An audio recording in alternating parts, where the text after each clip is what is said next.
優美嘅沙灘，即將有一場腥風血雨嘅重口味床戰。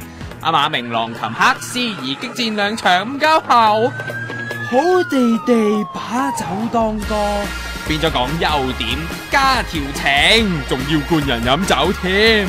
好地地上咗房，分開冷靜下咪算咯。尋晚又要出翻呢個露台，阿馬明一句，不如一齊沖涼。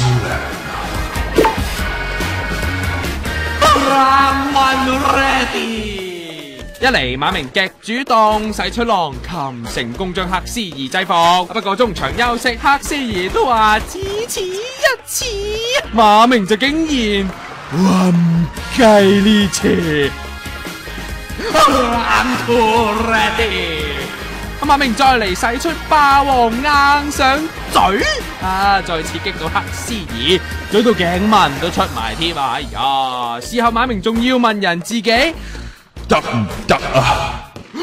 難怪大家都話好重口味啊！喂，想問 Sam 哥呢對就好 fairy tale， 純情得多，無論一拖一攬，好似翻中學咁啊！哇，預告都講埋啦，今晚嘴足3 pair 重口味嘅馬明同黑絲兒，仲有第3次添啊！